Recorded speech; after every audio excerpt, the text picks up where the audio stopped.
नमस्ते दोस्तों, मनमोहक हिंदी कहानियाँ चैनल में आप सभी का स्वागत है। आज की हमारी कहानी है आदर्श। आपको हमारी कहानी पसंद आती है तो वीडियो को लाइक, शेयर एंड चैनल को सब्सक्राइब जरूर कीजिएगा। सामान से लदे थैलों के साथ निधि हाँफने लगी थी, लेकिन रिक्शा था कि मिलने का नाम ही नहीं ले रहा था। थक हार कर निधि पास ही के एक रेस्तरां में घुस गई और एक कप गरम चाय ऑर्डर कर दी। काउंटर पर गरम गरम समोसे निकलते देख उसके मुंह में पानी आ गया।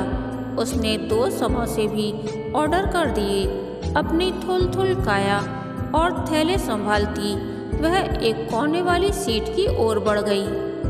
एक टेबल के पास से गुजरते हुए उसने महसूस किया कि उस पर बैठा स्मार्ट सा नवयुवक उसे बहुत ध्यान से देखे जा रहा था, लेकिन निधि को नहीं लगा कि वह उसे जानती है और ऐसी बेडौल होती काया पर कोई लाइन मारेगा, इसकी उसे उम्मीद नहीं थी। इसीलिए वह इत्मीनान से घर फोन कर आया से बेबी के बारे में पूछने लगी।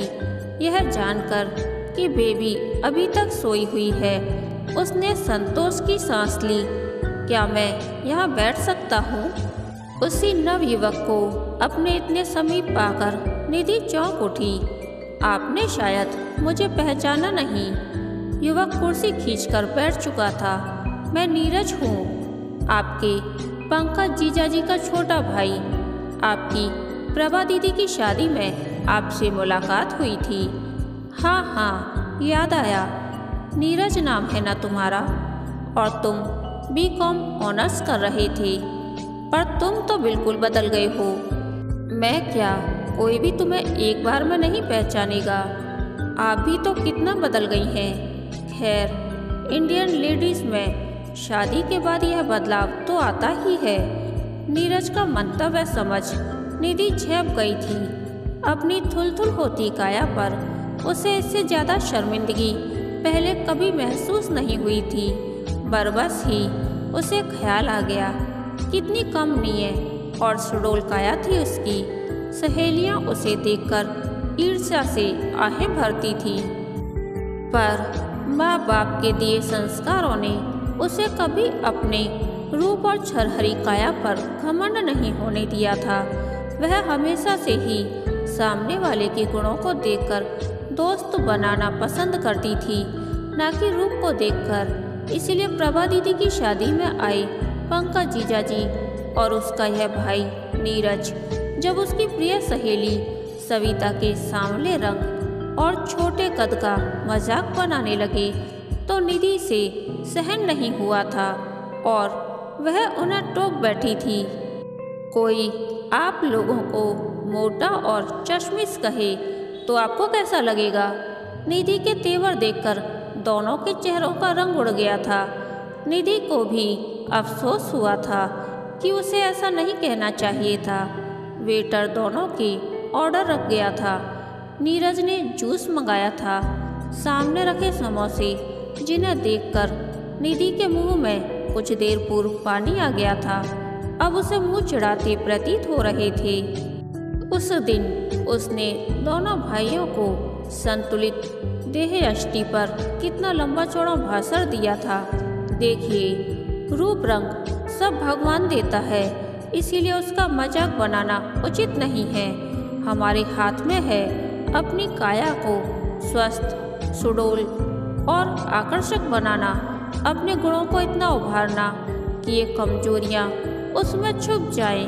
आपके समोसे ठंडे हो रहे हैं, नीरज ने चेताया तो पुरानी बातें याद कर निधि के चेहरे पर फिर से शर्मिंदगी के बादल मंडराने लगे।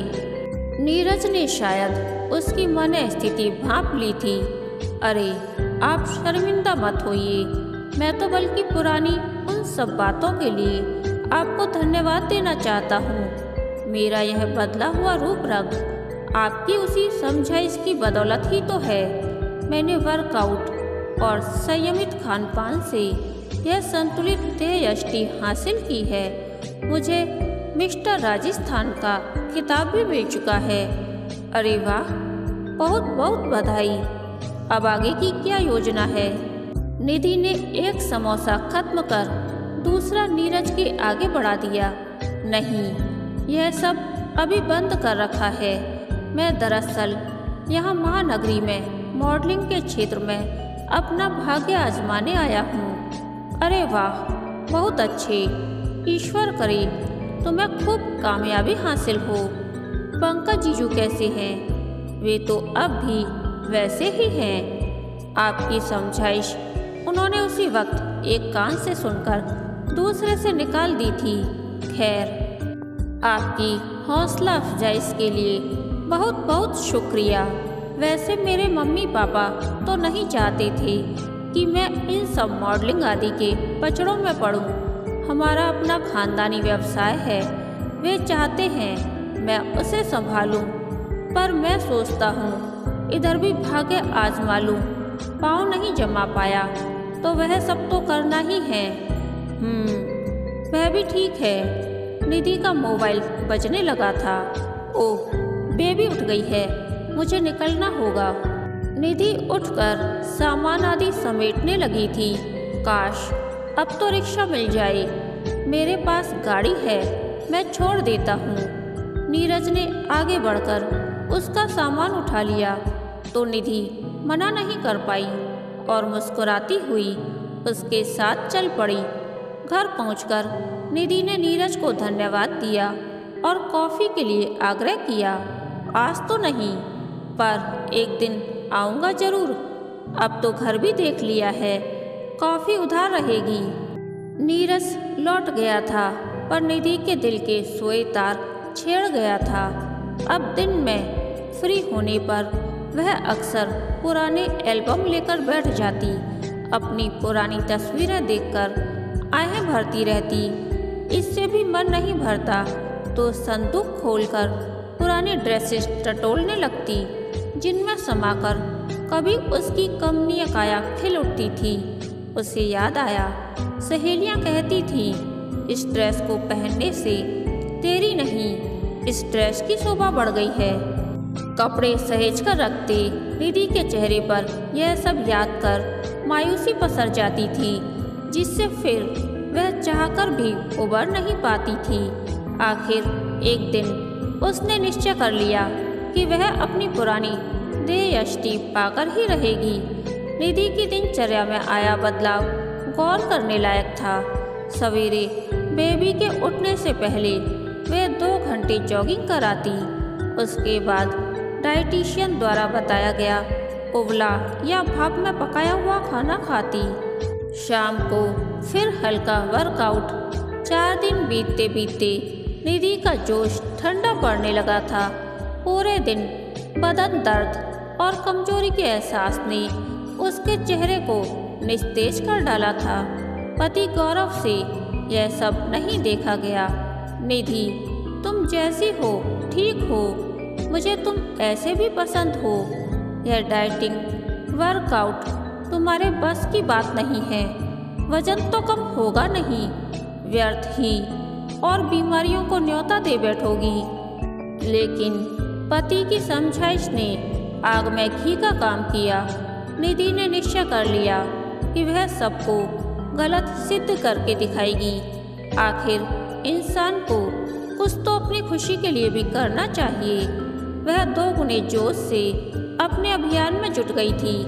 4-6 महीने बीतते बीतते परिवर्तन स्पष्ट नजर आने लगा था। निधि दर्पण में खुद को निहारती और खुद पर ही मोहित हो उठती। लोगों की आंखों में अपने प्रति प्रशंसा के भाव उसे लुभाते। मन ही मन वह नीरज को धन्यवाद देती, जिसने उसे खुद से प्यार करना सिखाया। यदि अब नीरज उसे देखे तो उसकी क्या प्रतिक्रिया होगी, निधि सोचती और मन ही मन उसकी प्रतिक्रिया की कल्पना कर फूली नहीं समाती। उसकी इच्छा उस दिन सचमुच जीवंत हो उठी, जब एक दिन नीरज ने आकर उसके दरवाजे की घंटी बजा दी। दरवाजा खोलते ही नीरज को देखकर उसके मुंह से खुशी की चीख निकल गई थी।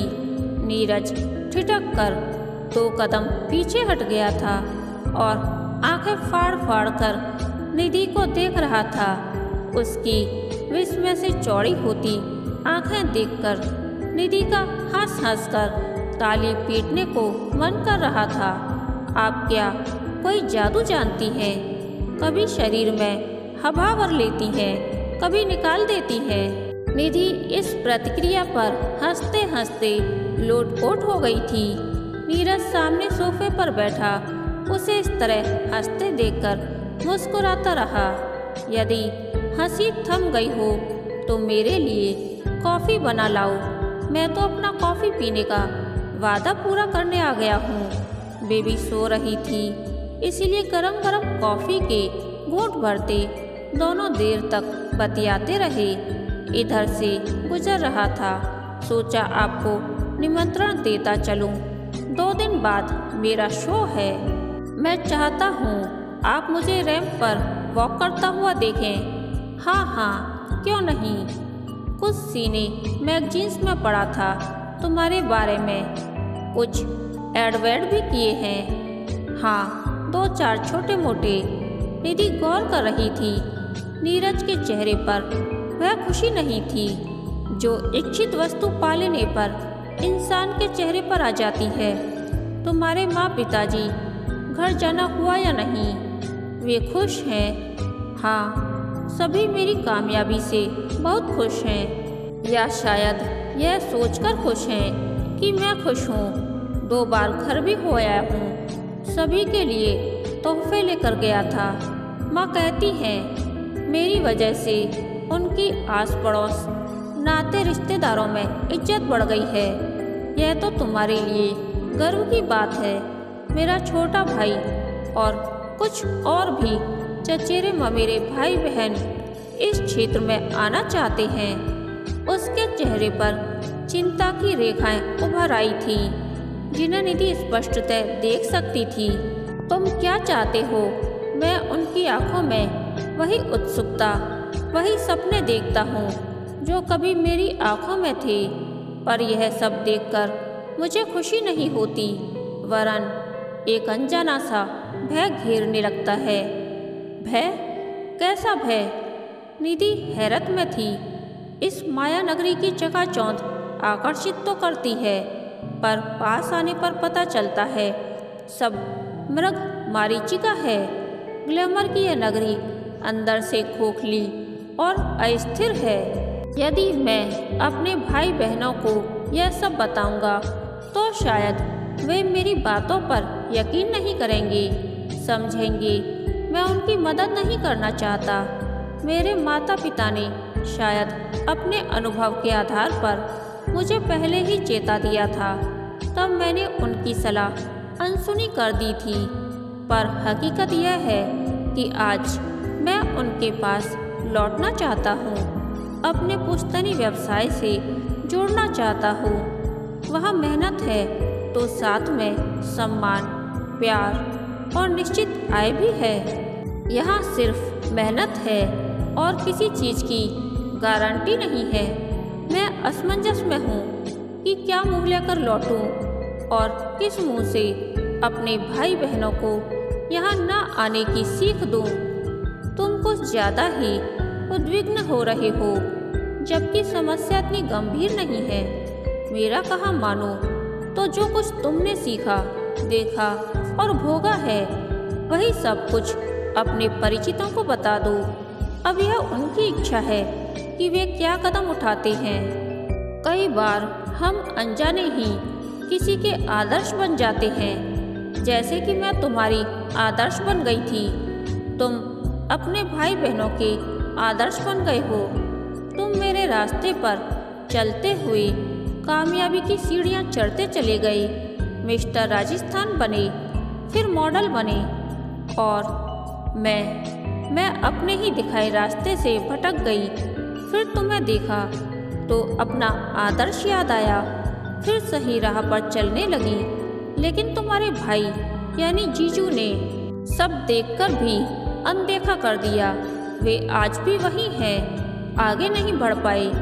कहने का सार यह है कि आप किसी के आगे बढ़ने न बढ़ने का हेतु यानी कि एक सहायक कारण हो सकते हैं, पर एकमात्र जिम्मेदार कारक नहीं।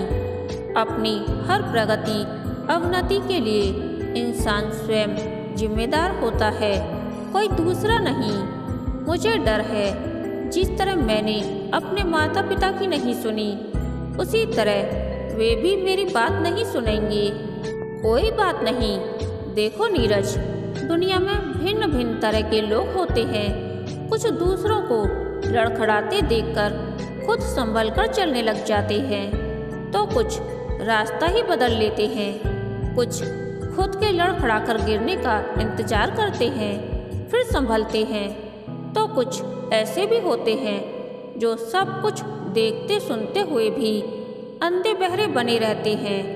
उनका कुछ नहीं हो सकता, इसीलिए बिना कोई अपराध बोध पाले तुम अपना पक्ष दुनिया के सामने रख दो। अब कौन क्या निर्णय लेता है, इसके लिए वे स्वयं जिम्मेदार होंगे, तुम नहीं। जहाँ तक माता पिता के पास किस मुंह से लौटने की बात है, तो इंसान को ऐसा सोचना भी नहीं चाहिए। दुनिया में एक माता पिता ही तो ऐसे हैं जिनके पास लौटने में इंसान को कभी भी संकोच नहीं करना चाहिए, क्योंकि उनका प्यार निस्वार्थ होता है।